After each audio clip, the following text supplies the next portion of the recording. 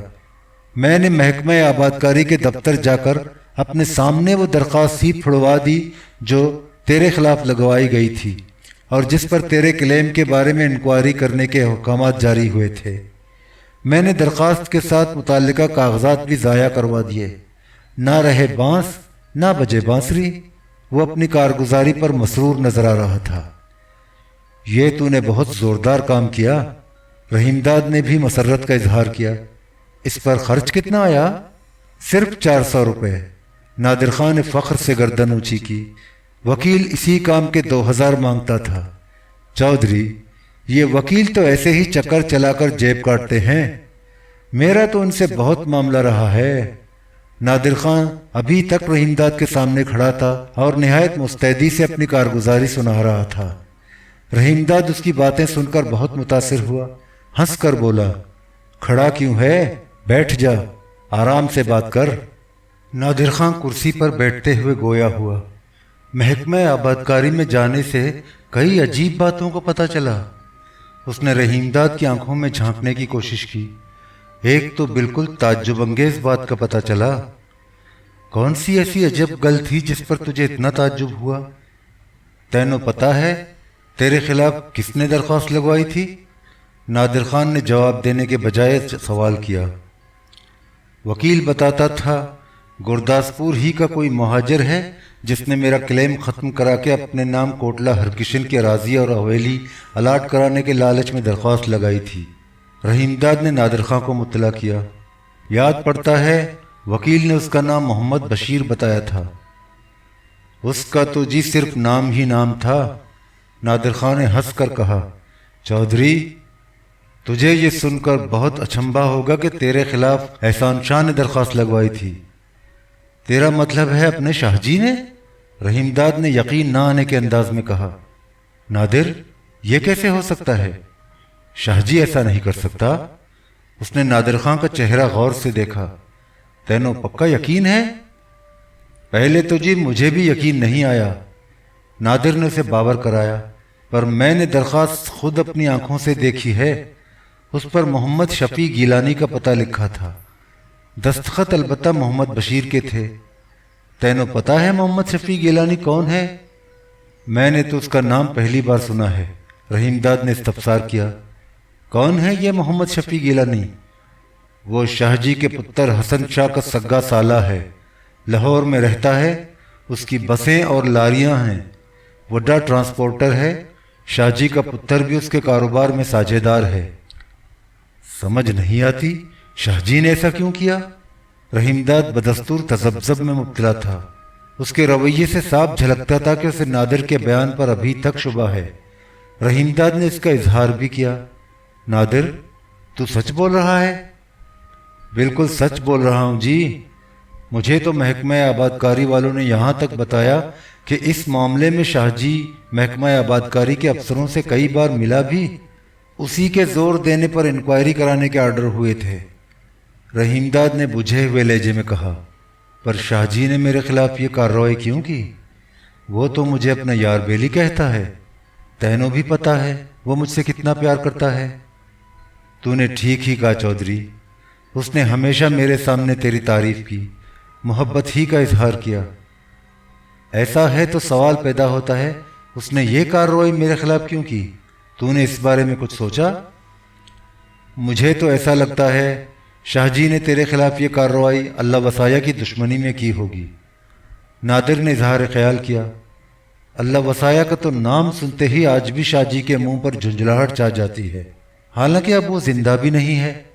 اسے مرے ہوئے مدت ہو گئی پر شاہ جی کی نفرت کم نہیں ہوئی، وہ اس سے سخت نفرت کرتا ہے۔ نادر نے سوالیہ نظروں سے رحیم داد کو دیکھا۔ مجھے تو جی یہی وجہ سمجھ آتی ہے۔ سوچنے کی بات تو یہ ہے تجھ سے تو اسے کوئی گلہ شکوہ نہیں، جب بھی تیرے بارے میں اس سے بات چھڑی اس نے ہر بار تجھے اچھے لفظوں سے یاد کیا۔ تیرا خیال ٹھیک لگتا ہے۔ رحیم داد نے نادر خان سے اتفاق کیا۔ یہی وجہ ہو سکتی ہے۔ اللہ وصایا سے شاہ جی بہت زیادہ خار کہتا ہے۔ رحیم داد اب کسی قدر مطمئن نظر آ رہا تھا۔ اس کے چہرے پر بکھرا ہوا غبار صاف ہوتا جا رہا تھا۔ ایسا محسوس ہوتا تھا کہ احسان شاہ کے بارے میں اس کے ذہن میں جو شبہات اور خدشات پیدا ہوئے تھے اب زائل ہو چکے تھے۔ اس نے سوچا احسان شاہ نے اللہ وصایا سے عداوت کے باعث ہی اس کا کلیم اور الاٹمنٹ منسوخ کرانے کی کوشش کی ہوگی۔ اسے یاد آیا کہ درخواست اس زمانے میں داخل کی گئی تھی جب اللہ وصایا زندہ تھا اور تمام زمینداری کی دیکھ بھال وہی کرتا تھا۔ رحیم داد اسی سوچ میں غرق تھا۔ نادر خان نے اسے اس قدر محویت سے سوچتے دیکھا تو خاموش نہ رہ سکا۔ اس نے دریافت کیا، چودھری کس سوچ میں پڑ گیا؟ رحیم داد نے چونک کر نادر کو دیکھا اور بات کا رخ موڑتے ہوئے دبی زبان سے پوچھا، جمیلہ کا کیا حال چال ہے؟ تو نے پھٹی پر کیڑے مار دوائی چھڑکوا دی تھی اور جمیلہ کو اس کے بارے میں بتا بھی دیا تھا؟ وہ تو جی اب پرانی گل ہو گئی، نادر خان نے مسکرا کر بتایا۔ دوائی تو اسی روز اسپرے کرا دی گئی تھی اور شام ہی کو میں نے اس کے بارے میں زمیندارنی کو بتا بھی دیا تھا۔ اب تو پھٹی پر سنڈی نہیں رہی؟ نہیں جی بالکل نہیں رہی، اسپرے کے بعد ہی ختم ہو گئی، نادر خان نے جواب دیا۔ زمیندارنی نے پھٹی کے بوٹے خود جا کر دیکھے تھے۔ تو اس سے ملتا جلتا رہتا ہے؟ روز تو جی وہ ملتی نہیں، اسے تو اسکول ہی سے فرصت نہیں، پر مجھے جب بھی موقع ملا اسے خریف کی واڈی اور ربی کی بوائی کے بارے میں ایک ایک بات بتاتا رہا۔ اس کا مطلب تو یہ ہوا وہ زمینداری میں دلچسپی لے رہی ہے؟ نہیں چودھری، اس پر تو آج کل تاجہ کے ویاہ کی فکر زیادہ سوار نظر آتی ہے۔ رحیم داد نے ہچکچاتے ہوئے پوچھا، میرے بارے میں بھی اس نے کوئی گل بات کی؟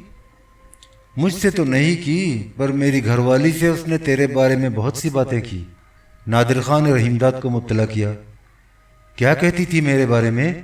رحیم داد نے بے قرار ہو کر دریافت کیا۔ تیری گھر والی نے تجھے بتایا تو ہوگا؟ نادر خان کی تیز نظروں نے رحیم داد کی بے قراری فوراً بھانپ لی۔ اس نے شکوے کے انداز میں کہا، اس نے مجھے ساری ہی باتیں بتائیں، پر چودھری تو نے مجھے کچھ نہیں بتایا۔ میں تو تیرا ہی بندہ ہوں، مجھے زمیندارنی سے کیا لینا؟ رحیم داد پریشان ہو کر بولا، پہلے یہ بتا جمیلہ نے میرے بارے میں تیری گھر والی کو کیا کیا بتایا؟ وہ تجھ سے بہت ناراض تھی چودھری، تو نے اپنی گھر والی اور بچوں کے بارے میں جو جھوٹ بولا تھا اس کا اس نے بہت برا منایا۔ رحیم داد بلبلا کر رہ گیا۔ اسے یقین ہو گیا کہ نادر خان جھوٹ نہیں بول رہا ہے۔ اگر جمیلہ اس کی بیوی کو یہ بات نہ بتاتی تو اسے ہرگز علم نہ ہوتا۔ اس نے نادر کی جانب نظر اٹھا کر نہیں دیکھا، خاموش بیٹھا رہا۔ نادر بتاتا رہا، اسے یہ بھی پتا چل گیا کہ تو چھپ چھپ کر شاہ جی کے پاس جاتا ہے، اس کی حویلی میں کئی روز ٹھہرتا ہے۔ وہ شاہ جی سے سخت نفرت کرتی ہے، کہتی ہے اللہ وصایا کو احسان شاہ ہی نے قتل کرایا ہے۔ رحیم داد نے دبی زبان سے پوچھا، اس نے تیری گھر والی سے ایسی بات بھی کہی؟ وہ نادر خان سے یہ بات بھی دریافت کرنا چاہتا تھا کہ اس کے بارے میں تو جمیلہ نے کوئی ایسی بات نہیں کی کہ وہ بھی احسان شاہ کے ساتھ اللہ وصایا کے قتل میں شریک تھا، مگر یہ بات اس کی زبان پر آتے آتے رہ گئی۔ اس نے فوراً خود کو سنبھالا، لہجے میں تیکھا پن پیدا کرنے کی کوشش کی۔ اسے شاہ جی کے بارے میں ایسی بات نہیں سوچنی چاہیے، شاہ جی ایسا نہیں کر سکتا۔ پتہ نہیں اسے کیسے ایسا شبہ ہوا۔ احسان شاہ کی حمایت دراصل وہ خود اپنی دفاع میں کر رہا تھا۔ مجھے تو جی جب اپنی گھر والی سے ان باتوں کا پتہ چلا تو میں بہت پریشان ہوا۔ نادر خان نے اس کی خوشنودی حاصل کرنے کی غرض سے کہا، سچی گل پوچھ تو میں نے شاہ جی کے بارے میں زمیندارنی سے کوئی بات نہیں کی، ورنہ وہ مجھ سے بھی ناراض ہو جاتی۔ ناراض نہ ہوتی تب بھی اس کے دل میں نہ جانے کیسے کیسے شبہات پیدا ہو سکتے تھے۔ اس نے رحیم داد کو مروب کرنے کا سیدھا سادہ حربہ استعمال کیا۔ میں نے تو جی صرف تیرے بارے میں اس سے گل بات کی، اس کے دل میں تیری طرف سے جو ناراضی اور غصہ تھا اسے دور کرنے کی پوری کوشش کی۔ تو نے اس کی ناراضی ختم کرا دی؟ رحیم داد نے بے اختیار پوچھا۔ چودھری، ایسے معاملے میں نے بہت نپٹائے ہیں، نادر خان نے اپنی بات پر زور دیتے ہوئے کہا۔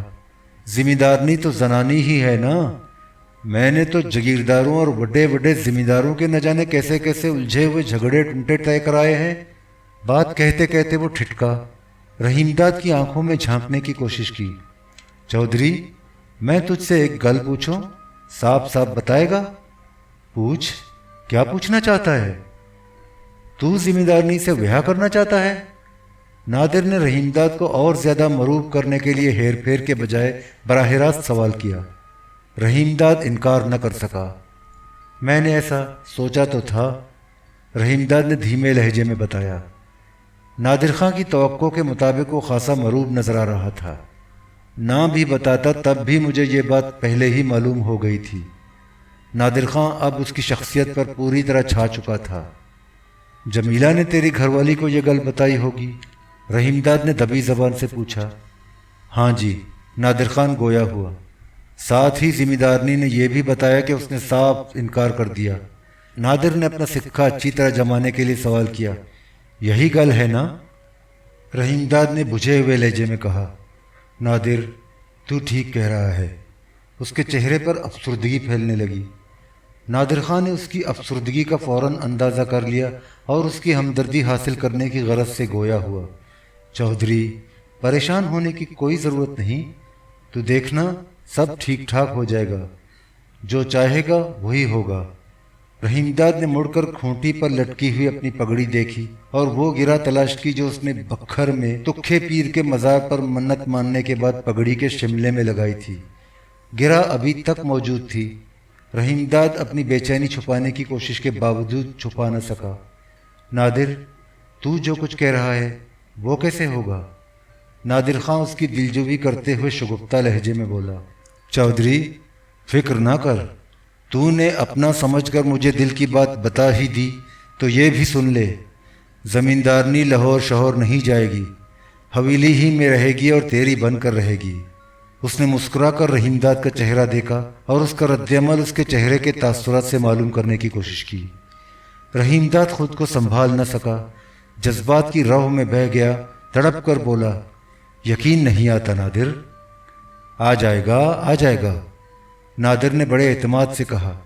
پہلے آرام سے میری گل سن لے۔ سنا، ضرور سنا۔ رحیم داد کی بے قراری بڑھتی گئی۔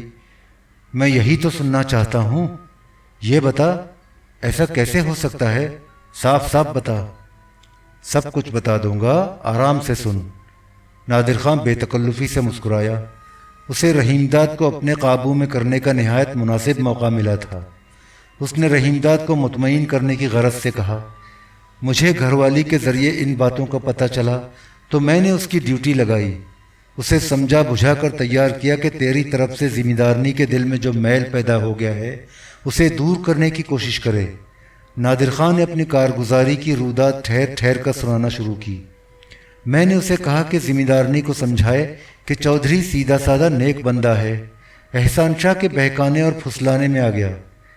میں نے گھر والی سے یہ بھی کہا کہ زمیندارنی کے سامنے تیری تعریف کرنے کے ساتھ ساتھ شاہ جی کو برا بھلا بھی کہتی رہے، اس کے بارے میں کڑوی گلہ کرے۔ یہ تو نے ٹھیک نہیں کیا۔ رحیم داد کو اس کی بات پسند نہیں آئی۔ شاہ جی کو پتہ چل گیا تو بہت ناراض ہوگا، میں اس سے بگاڑ کرنا نہیں چاہتا۔ چودھری، تو کیسی بچوں کی سی باتیں کر رہا ہے؟